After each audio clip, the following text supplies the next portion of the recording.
First of all मैं अपना introduction दूंगा। मेरा नाम ज़हीरुद्दीन बाबर है और मैंने पीएमएस में सेकंड पोजीशन सिक्योर की है इन 2019। आज हम इसमें ये डिस्कस करेंगे कि पीएमएस में बेसिकली क्या चीज़ें, एक जनरल सी डिस्कशन है इसमें। कंपलसरी की थोड़ी सी बात करेंगे, उसके बाद इलेक्टिव जो सब्जेक्ट्स हैं जिन्हें हम ऑप्शंस कहते हैं उनकी बात करेंगे। तो सबसे पहले मैं अपना कुछ बताऊं कि मैंने गवर्नमेंट कॉलेज यूनिवर्सिटी से मैंने पॉलिटिकल साइंस में ऑनर्स की डिग्री की हुई है। 20 से 16 मेरा बैच था। उसके बाद I have been preparing for CSS और उसके बाद मैंने फिर 19 में पीएमएस की अटेम्प्ट ली and I am the youngest, I think youngest officer in my batch. अच्छा, इसमें ये चीज़ मैं तो बताऊंगा कि जो डिस्टिंक्ट पोजीशन है ये क्यों है, मसलन किस तरह इस तरह अचीव की जाती है। इसमें सीएसएस और पीएमएस दोनों में ये थोड़ा सा ट्रेंड चेंज हुआ है कि इसमें रीडिंग जो है ना, डाइवर्स रीडिंग जो आपकी है वो बहुत मैटर करती है। डाइवर्स रीडिंग, आर्टिकल्स या जो भी आप चीज़ें पढ़ते हैं वो बहुत मैटर करती हैं, क्योंकि अब जो पेपर्स आ रहे हैं, आप जिस तरह सीएसएस के पेपर देखें हैं, अब 2019 का जो पेपर था पीएमएस का, पाक अफेयर का, वो पेपर देखें, उनमें वो ओपिनियन बिल्ड जो है ना क्वेश्चन मांग रहा है। मतलब आपकी एक ओपिनियन मांग रहा है कि आप उसमें क्या, आपके पास क्या बैकअप है नॉलेज का। तो वो चीज़ें, उसके लिए रीडिंग का होना बहुत ज़रूरी है। इसके लिए डाइवर्स रिसोर्सेज पढ़ने पड़ते हैं, क्योंकि मोनोटमी जो है ना आइडियाज़ की, वो एग्जामिनर उसे लाइक नहीं करता मोनोटमी को। उसके अलावा जिस तरह मैंने सोशियोलॉजी के लिए मैं आपको बताता हूँ कि मैंने काफ़ी सारी जो हैं रेफरेंस बुक्स पढ़ी हैं, तकरीबन 3 से 4 रेफरेंस, और मैंने मार्केट की कोई बुक नहीं पढ़ी। इसलिए थोड़ा सा ये ना मतलब कि किस तरह मैंने फ़र्स्ट अटैम्प्ट में सेकंड पोजीशन मतलब अचीव की है, इसके पीछे जो सीक्रेट है, लोग पूछ रहे हैं कि किस तरह की, यही है कि आपका ना नॉलेज जो है, आपकी जो प्रिपरेशन है वो डाइवर्स होनी चाहिए। ये चीज़ है एक। उसके बाद हम एक बात करते हैं कंपलसरी सब्जेक्ट की। उसमें सबसे पहले इंग्लिश है। इंग्लिश जो है ना काफ़ी डिफ़िकल्ट काम है, लेकिन दोनों एग्ज़ाम्स में इंग्लिश जो है ना ए और बी बहुत मैटर करती है। ख़ास तौर पर ऐसे का जो पेपर है, उसके लिए कोई फार्मूला नहीं है, कोई चीज़ नहीं है, वही है कि राइटिंग प्रैक्टिस और रीडिंग दोनों चीज़ें जो हैं वो बहुत इम्पोर्टेंट है। आप चीज़ें रीड करें और राइटिंग प्रैक्टिस करें और उसे चेक करवाएं। उसके अलावा मुझे नहीं लगता कोई ख़ास इस तरह का कोई शॉर्टकट है जिससे आप, मतलब कि मुझे ऐसी कोई पॉसिबिलिटी नज़र नहीं आती। इसलिए ऐसे बहुत ही इम्पोर्टेंट है दोनों एग्ज़ाम्स में, ठीक है। उसके लिए प्रैक्टिस बहुत ज़रूरी है और चेक करवाएं किसी को। उसके बाद कंपलसरी सब्जेक्ट्स में उर्दू है। उर्दू थोड़ा सा डिफरेंट सब्जेक्ट है, क्योंकि सीएसएस में उर्दू नहीं है, यहाँ पर कंपलसरी सब्जेक्ट है उर्दू। उर्दू की कोई भी बुक लें आप, ठीक है, उसमें से मेन जो पोइट्री है वो पढ़ें, ठीक है। ईडीएम्स हैं और करेक्शंस हैं वो पढ़ें, बहुत इंपॉर्टेंट है वो, क्योंकि ईडीएम्स और जो करेक्शंस हैं वो मतलब वो ठीक होंगे या गलत होंगे, उनको मतलब एक किस्म का रट्टा लगेगा। दूसरी प्रेसी है, उसमें ट्रांसलेशन है, वो काफ़ी ज़्यादा चीज़ें हैं। और उसके बाद जो कंपलसरी सब्जेक्ट्स में जीके के बारे में काफ़ी क्वेश्चंस पूछे गए हैं। इसके लिए आप ना पीपीएससी के जो पास पेपर्स हैं वो पढ़ें, ठीक है। जो एडवांस वालों की आई थिंक बुक है, या कोई भी कारवान की बुक है, इंसाइक्लोपीडिया वगैरह पढ़ें, इन्हीं से जीके होगा, ठीक है। पास पेपर जो पीपीएससी के हैं उन्हें पढ़ें, ठीक है, उन्हीं में से काफ़ी ज़्यादा पेपर आ जाता है। और उसके बाद इस्लामियात है, वो तो सेम है सीएसएस और पीएमएस में। उसके लिए कोई भी मार्केट की बुक ले लें, लेकिन तमाम सब्जेक्ट्स में आप कोई ना कोई 1 या 2 रेफरेंस बुक ज़रूर पढ़ें। अच्छा, ये काफ़ी ज़्यादा पॉलिटिकल साइंस, क्योंकि मेरा अपना एक पीछे से मेरी डिग्री ऑनर्स की, तो इसलिए मैंने पॉलिटिकल साइंस रखा। और सोशियोलॉजी भी मैंने पढ़ी हुई है। पंजाबी एक नया सब्जेक्ट था जिसके लिए थोड़ा बहुत पढ़ना पड़ा, ठीक है। उसमें वर्सेस वगैरह होती हैं, उन्हें रटा शटा लगाना पड़ता है, ठीक है, और याद करना पड़ता है, उसके लिए काम करना पड़ा। ऑप्शनल सब्जेक्ट रखे किस तरह जाएं, देखें इसमें 2-3 चीज़ें हैं कि एक आपका जो एकेडमिक बैकग्राउंड है वो, और एक एकेडमिक बैकग्राउंड आपका है। फॉर एग्जांपल मेरा पॉलिटिकल साइंस है, तो मुझे पॉलिटिकल साइंस के लिए जाना चाहिए, ठीक है। उसके अलावा आपका एक टेस्ट भी होता है। फॉर एग्जांपल सोशियोलॉजी में मेरा एक इंटरेस्ट है, ठीक है, मैंने सोशियोलॉजी थोड़ी बहुत पढ़ी भी है, तो इसलिए एक दो चीज़ें मेरी यानी कि ओवरलैप कर रही हैं, एक एकेडमिक बैकग्राउंड और एक मेरा टेस्ट। दूसरा एक ट्रेंड भी होता है, ट्रेंड में आप देखते हैं कि कौन से सब्जेक्ट्स जो हैं उन्हें काफ़ी ज़्यादा स्कोर मिल रहा है, जिस तरह social work, maths communication, sociology, political science, Punjabi, Persian, history, ये सब्जेक्ट काफ़ी स्कोरिंग है। और साइंस के कुछ सब्जेक्ट्स होंगे उनके बारे में मुझे इतना इल्म नहीं है। इस तरह आप ऑप्शनल सब्जेक्ट्स रखते हैं। अब ऑप्शनल सब्जेक्ट्स में से किस तरह काफ़ी ज़्यादा मार्क्स मतलब के हासिल किए जाएं, उसके लिए सिंपल टेक्निक यही है कि फिर वही कंपलसरी वाली ही टेक्निक है कि यहाँ भी रीडिंग मैटर करती है। जो रेफरेंस बुक हैं उनमें से एक या दो बुक ज़रूर पढ़ें, आप ज़रूर उनमें से आप लें, क्योंकि अगर आपका सारा मटेरियल जो है टोटल मार्केट बेस्ड है तो उसमें देखें प्रॉब्लम आएगा। क्योंकि जब भी एक जैसे आइडियाज़ आ रहे हैं, फॉर एग्जांपल एग्जामिनर के सामने आपको इतना एज नहीं है, ठीक है, और मुझे लगता है कि सेम आइडियाज़ आ रहे हैं, वो बोरिंग मतलब काम हो जाता है, ठीक है। इसलिए एक ना डाइवर्स स्टडी एक ज़रूरी है एक सब्जेक्ट के बारे में, ज़्यादा नहीं।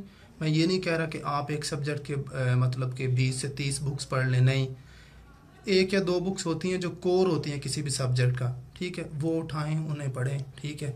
उससे मतलब ना काफ़ी ज़्यादा मैं समझता हूँ कि एक डाइवर्सिफिकेशन आ जाएगी आइडियाज़ में, ठीक है। अगर पेपर जो है क्रिएटिव आता है, टेक्निकल आता है, आप उसे हैंडल कर लेंगे, ठीक है। ये अब ऑप्शनल सब्जेक्ट की बात हो गई। ओवरऑल अब जो कमेंट हैं आपके यही है, इंग्लिश के बारे में पूछ रहे हैं लोग कि इंग्लिश के लिए क्या किया जाए। देखिए, इंग्लिश के लिए यही है कि प्रैक्टिस है और रीडिंग है। जो मेन टॉपिक्स हैं, फॉर एग्जांपल ऐसे के लिए होते हैं, एनवायरनमेंट है, जेंडर है, ठीक है, क्लाइमेट चेंज है, ठीक है, पॉलिटिक्स है, डेमोक्रेसी है, और इस तरह के काफ़ी ज़्यादा टॉपिक्स हैं जो 15 से 20 तक, ठीक है।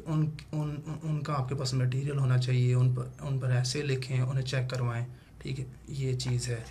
ईडियम्स देखें, ईडियम और करेक्शंस वगैरह, पेयर ऑफ वर्ड्स तकरीबन आई थिंक क्रैमिंग ही है, लेकिन आप उन्हें याद भी कर सकते हैं, लिख कर यूज़ कर सकते हैं। राइटिंग इंप्रूव करने के लिए ऑब्वियसली मैं फिर बता रहा हूँ कि राइटिंग प्रैक्टिस ज़रूरी है। उर्दू के लिए देखिए, उर्दू के लिए कोई भी बुक ले लें आप, मार्केट से कोई भी बुक है वो ले लें, ठीक है, और उसे पढ़ लें। जो पोइट्री का सेक्शन है उसमें से असल में कोई बाहर से पोइट्री नहीं आती। जो मेन पोइट्स हैं, फॉर एग्जांपल इकबाल है, गालिब है, तकी है, ठीक है, वो चीज़ें मतलब वहाँ ही से आती हैं। तकरीबन पोइट्री की जो वर्सेस आती हैं, आइडिया हो जाता है बंदे को कि ये कहाँ से आई, मतलब उठाई गई हैं, ठीक है। पोइट का नाम भी लिखना होता है। पाक अफेयर के बारे में रेफरेंस बुक देखें, पाकिस्तान अफेयर्स जो है ना, पाकिस्तान अफेयर्स का पेपर डिवाइडेड होता है। कुछ क्वेश्चंस हैं वो हिस्ट्री से आते हैं और कुछ क्वेश्चन जो हैं वो करंट उठाए जाते हैं। जिस तरह हमारे पेपर में एक इकोनॉमी का क्वेश्चन था, वो करंट उठाया गया था। उसके अलावा क्वेश्चन पॉलिटिक्स से रिलेटेड आते हैं या डेमोक्रेसी से रिलेटेड आते हैं, वो करंट क्वेश्चंस होते हैं, ठीक है, और उनको यहाँ से मतलब कि तैयार कर सकते हैं आप। Current question for example articles आ रहे हैं इकोनॉमी के ऊपर, डेमोक्रेसी के ऊपर, फॉर एग्जांपल अब कश्मीर का जो इशू है, ठीक है, उसके ऊपर जो आर्टिकल्स आ रहे हैं वो मटेरियल आप इकट्ठा कर सकते हैं। और वो उसके अलावा बुक्स पूछ रहे हैं पॉलिटिकल साइंस की, काफ़ी लोग पूछ रहे हैं पॉलिटिकल साइंस की बुक्स। देखें, पॉलिटिकल साइंस का मैं आपको बता रहा हूँ कि इसकी जो स्ट्रेटजी है ना तैयार करने की, वो ये है कि मार्केट की कोई भी बुक इसे कवर नहीं करती पॉलिटिकल साइंस को। अब इसका तरीकाकार ये है कि इसे तकरीबन 5 से 6 बुक्स हैं जो तैयार करती हैं, और वो सारी बुक्स नहीं पढ़नी, उन बुक्स में से सिलेक्टिव रीडिंग करनी है, ठीक है। सारी बुक नहीं पढ़नी, लेकिन उस बुक में से कुछ चैप्टर पढ़ने हैं। जिस तरह फॉर एग्जांपल वेस्टर्न थॉट है, पेपर 1 का पार्ट 1, जड हार्मन की बड़ी मशहूर बुक है जो वेस्टर्न थॉट के ऊपर है, वहाँ से आप कवर कर सकते हैं। इस तरह इस्लामिक थॉट का पेपर है जो, वो आप रोजेंथल की बुक है, वहाँ से कर सकते हैं। पेपर 1 का पार्ट 2 जब कंसेप्चुअल स्टडीज़ आती हैं उसके लिए काफ़ी ज़्यादा बुक्स अवेलेबल हैं, जिस तरह मजरुल्लाह की बुक है। इस तरह पेपर 2 जो है कॉन्स्टिट्यूशनलिज्म, ये जो कंपैरेटिव गवर्नमेंट्स वाला है, उसके लिए आप सर्वर की बुक है।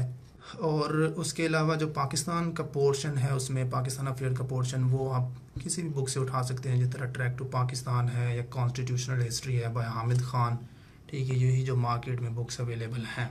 अच्छा, पूछ रहे हैं कि अपना स्टडी प्लान बताएं। स्टडी प्लान तो कोई नहीं है, ठीक है। ये एग्ज़ाम दोनों इसी तरह के हैं, इनमें आप कंटिन्यूस स्ट्रगल करते हैं। अब मैं 2017 से कर रहा हूँ, ठीक है। और बेसिकली मैं CSS की तैयारी कर रहा हूँ। PMS आया, मैंने PMS लिया। तो इस तरह कोई ख़ास प्लान नहीं होता, लेकिन आपको ज़रूर एक डिसिप्लिन ज़रूरी है, ठीक है, तैयारी के लिए। जब भी तैयारी करें आप एक डिसिप्लिन से करें, रेगुलर पढ़ें, ठीक है। 4 से 5 घंटे, इतना 12 14 15 घंटे पढ़ने की ज़रूरत नहीं है, लेकिन रेगुलर पढ़ें। कोई इस तरह के एक्सट्रीम का टाइप का कोई प्लान नहीं करना। बस ये इस तरह के प्लान ठीक है, क्योंकि 6 7 घंटे काफ़ी होते हैं। एकेडमी पूछ रहे हैं कौन सी ज्वाइन करें। देखें, मैं मेरा जो बैकग्राउंड था वो सोशल साइंसेस का है। ये पॉलिटिकल साइंस का तकरीबन सारा सिलेबस जो है हमने अपनी डिग्री में पढ़ा हुआ है, ठीक है। उसके अलावा सोशियोलॉजी की काफ़ी ज़्यादा चीज़ें हमने अपनी डिग्री में पढ़ी हुई थी। पाकिस्तान अफेयर का काफ़ी ज़्यादा जो है ना सिलेबस हमने डिग्री में पढ़ा हुआ है। तो इस तरह मुझे कोई ख़ास जो है ना ज़रूरत नहीं पड़ी, ठीक है। और मैं कोई मेरी नज़र में नहीं है कि मैं आपको किस तरह सजेस्ट करूं।